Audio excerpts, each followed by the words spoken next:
Dame i gospodo, Toyota GT86, ukratko, najbolje auto koje sam vozio do sada.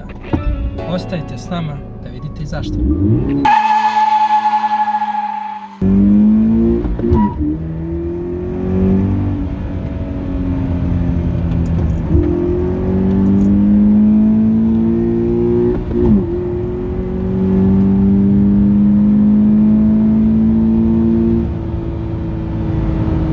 Mislim da ne trebam puno ni da pričam.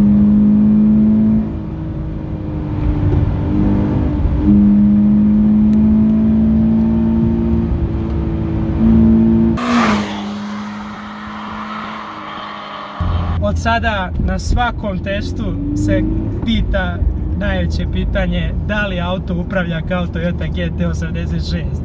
Znači od volana do menjača do motora sve peva.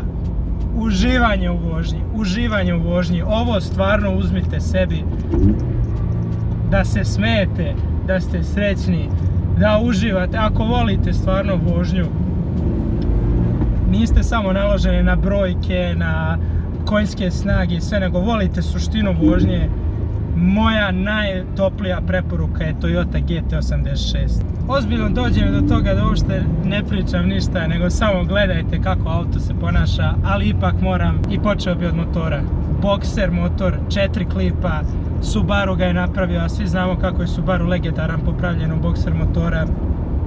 Inače, GT86 ime ima veze sa motorom, 86 mm je prečnik klipa, 86 mm je hod klipa, prečnik auspuha, to jest cevi auspuha pozadi, 86 mm, prečnik ventilacionih otvora 86 mm i kao obrtomjer, ovaj krug ispred mene što mi pokazuje koliko obrtaja u minuti motor vrti, 86 mm.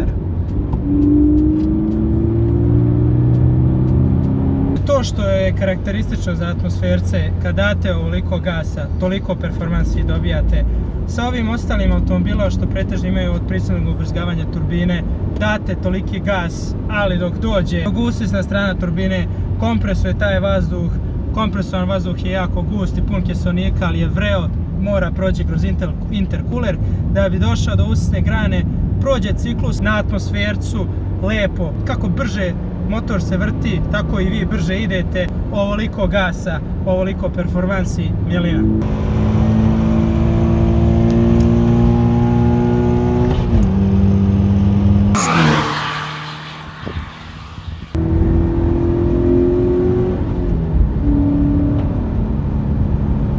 Menjač, milina za koristiti, savršen hod, savršena preciznost, odaziv na gas, savršen.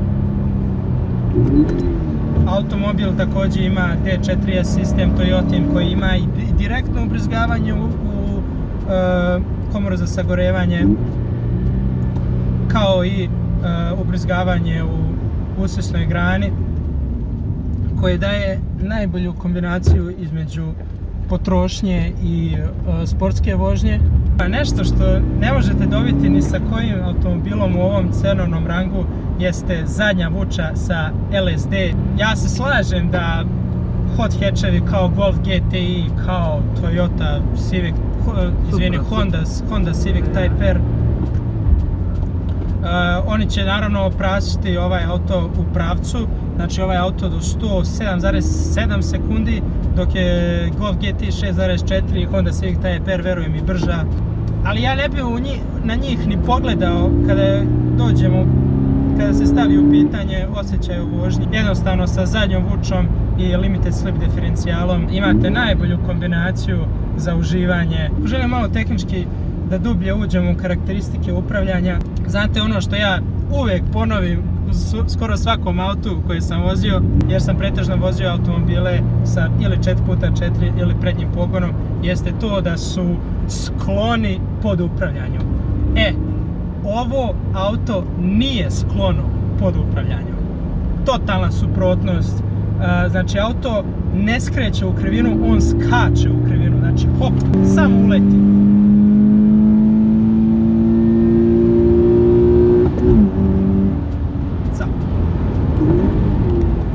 Kako je divan za vožnju.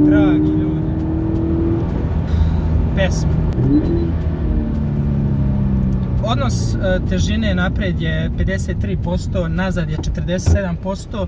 To je Toyota inženjerisala da imate malo te margine za sigurnost, da bi izbjegli na ulasku krivine to preupravljanje, nego je totalno neutralan na ulasku krivine, a onda kad dođete do temena krivine možete dati pun gas, auto će izleteti, malo da uživate u tom preupravljanju ili da ga dovedete u balans kako god vi želite. Auto vam daje tu mogućnost da vi birate kako želite da se on ponaša.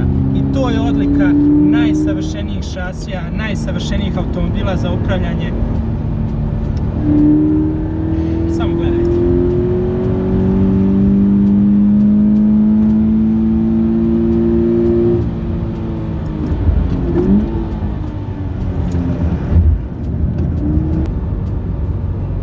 Osmijeh od uveta do uveta. Šta više reći, ljudi moji. Ovo što se tiče interijera, što se tiče eksterijera, što je takva rupa baš? Što se tiče ovog eksterijera, što se tiče interijera, to meni, treba da vam kažem, i nije toliko bitno. Ali su i to uboli. Automobil brutalno izgleda napolje i brutalno izgleda unutra. Dizajn, po mom mišljenju, prelep. Najvažnije mi je pozicija sedenja, što je savršena. Što se tiče kvaliteta interijera, to naravno može bolje, ali nije važno.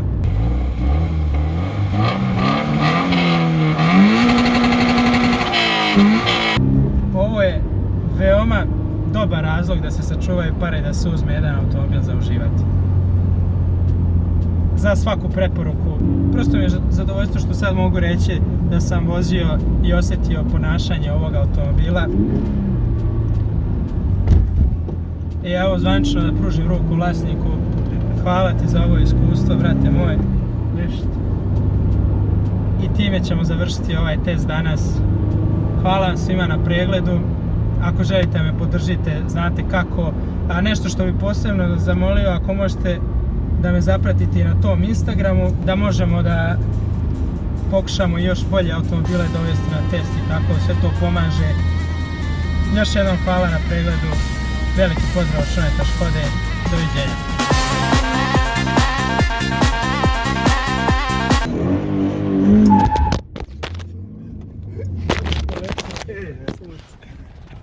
Nastavi. Snimamo još.